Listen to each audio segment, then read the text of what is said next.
Okay. Hello, pregnancy vlog. This is part 2. Hi, all you pregnant moms.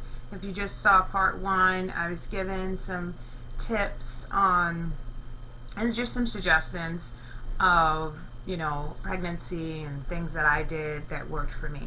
Well, I wrote down some more, and if you guys have more that you want to know about, just go ahead and ask. I think this type of stuff is really cool to talk about, and moms don't talk about it enough. We get false information from things like this from the pregnancy books. Aw, that tell us stuff like nursing, you're gonna get full after 3 days after having the baby, and you should be releasing some meconium. And I mean, not meconium. If you're releasing poop out of your boob, that's bad. I mean, pregnancy brain. And you should be releasing colostrum, and it's fine, and the baby's getting fed. Okay, here's what the book doesn't tell you. By the 3rd or 4th day that your milk comes down, your boobs are so big and they're so full, you can't get a credit card in between your cleavage, and it hurts so bad. Laying on your side feels like you're laying on the tire of a semi. Laying on your back feels like you're run over by the semi. Sitting straight up weights you down, so it feels like the semi is driving into you. Do you get the message? Pain. So I'm not trying to freak any of you moms out, and I'm sure you by now have figured this out if you're on baby number 2 or 3, and if you're not, I'm sorry, but this is the facts. By the 3rd or 4th day, you're going to be full. You're going to be fuller than you even thought your breast could stretch. And here's what I've heard a lot of moms do in, it's sad, and it is so untalked about.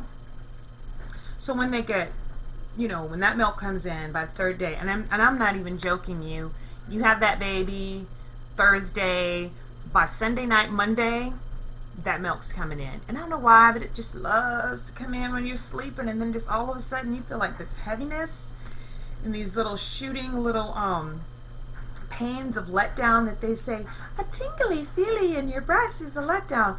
They're lying. It feels like fire ants crawled under your skin. They're on fire. They're eating through you, and they're crawling down into your nipple area. That's what a letdown feels like. I'm so sorry if no one told you that. Those are the facts. So, anyhow, we're back to the fullness. So you're full, and you're like, oh my God, this is painful. And guess what? The baby's not hungry. No. Baby's sleeping because the baby's tired. It's been born, it's tired, it wants to sleep, and you're like, oh, please get this stuff out of me. But here's what you don't do. Please don't take a hot shower. Don't get a hot rag and put it on your boob. Don't. This is the biggest don't. Don't look over to your husband and go, honey, I'm in so much pain. Yeah, they're going to be snoring. Just doesn't happen to their body. So it's not saying they don't care, but they don't know how to help you. So I hope what I'm going to tell you is going to help you. What I would advise you to do after you have your baby and you get released from the hospital and you go home, you're going to take a regular washcloth. If I had one in here, I'd show you, but we all know what washcloths look like. You're going to take a regular washcloth. You're going to stick a canning jar. I wish I had a canning jar. About the width of this. You see this? So you're going to stick the canning jar in the rag, and you're going to pull the rag up over the bottom of the canning jar. Okay? And you're going to get a bowl that is no bigger than, let me show you, that is no bigger than you putting the palms of your hands together like so. Okay? And you're going to stick that rag in there with the canning jar in it. And the reason you're doing that is you're trying to form a cup that's going to go on your boob. Okay? I don't mean to be graphic, but I'm talking to ladies here, and I'm here to help you, because This stuff wasn't told to me. So however you want to do that, if you can think of an easier, better way, that's fine. Just start off with the glass container or plastic container. If it's wide enough, if you're big enough for those type containers. I don't get that big, but if you do, then get a container that's big. Just put the rag in there, fill it with water, freeze it. You want it frozen, because that's going to save your life when that milk comes in. That cold is going to stop the inflammation. It's going to ease some of the pain. Now, yes, it's going to be a shocker. It's going to feel like someone took Frosty the Snowman's head, punched him in the face, and shoved your chest in it. Just saying. But it is going to feel like heaven. It's the only thing that's going to help you. Do 2 containers like that in your freezer. Because I have a big family, I have a refrigerator, a freezer, and a deep freezer. So I have more than enough room. If you don't, clear out some food. Make your kids eat the fish that you ain't ate and the chicken, and just clear it out, because you need enough space to do your 2 containers for your boobies. Okay?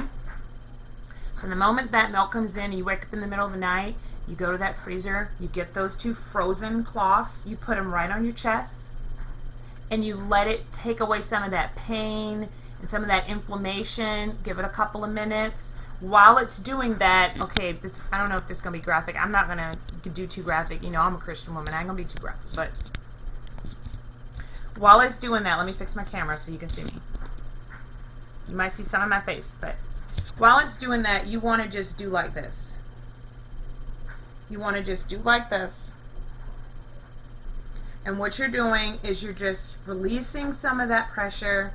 You're getting those muscles to relax because you're putting that cold on it. And you're just getting that milk to start moving. Because here's the other thing that they don't tell you.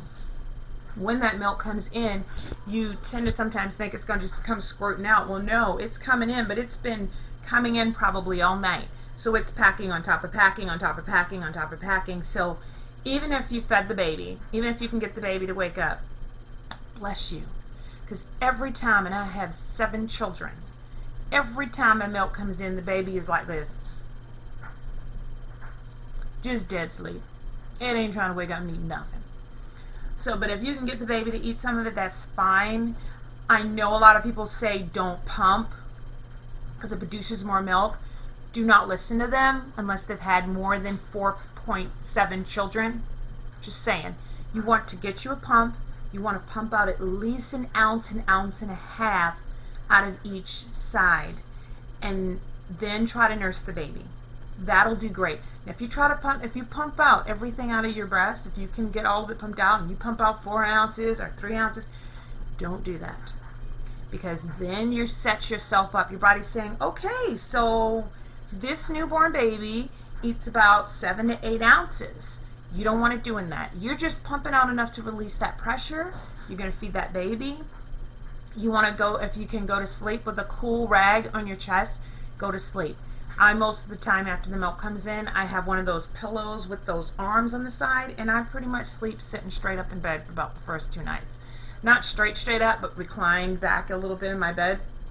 So it looks like I'm sleeping straight up, but it's worth it. Let me fix. Oh, look at that. No more fuzzy. So there's that. I might have to make 3 of these videos. I'm already at 8 minutes.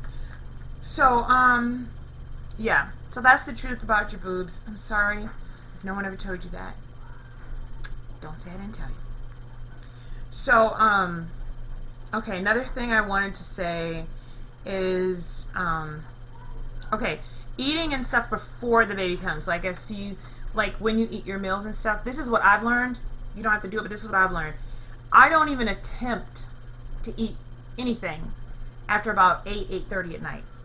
If I'm doing anything, it's probably drinking water. But I've been known to get heartburn from drinking water, so, you know, that is one thing. And it might be heartburn, but it's not that type of heartburn that it feels like it's eating its way up through your chest and through your throat, and you feel like you're going to puke, and no matter what you do, it gets worse and worse and worse. And the only thing you can do is keep Tums or any type of agave chews. Those are off. Papaya. I'm sorry, not agave. Papaya chews by your bed. That's also good for heartburn, and it tastes better. That's the only way you're gonna deal with it if you eat too late.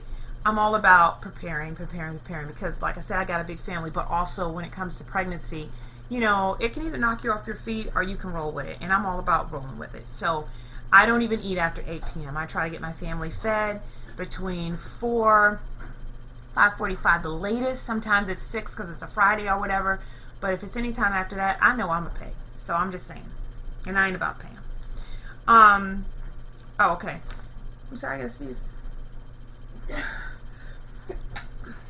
I'm already at 10 minutes, so I might have to make another video if you guys are interested in any more of my tips. If you're interested, then I'll make a video 3 to help you out. Let me see. I got one more thing to do. Oh yeah, exercise. Whatever you do a little bit of exercise. I have the Wii. I love it. Once again, I am not endorsing anything. They didn't pay me no money because I ain't even been on here long enough for that.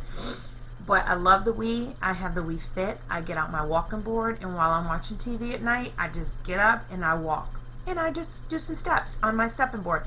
And you can switch on regular TV and do your steps. And that's what I do, just my steps, something simple. Park far away from the grocery store, I walk into there.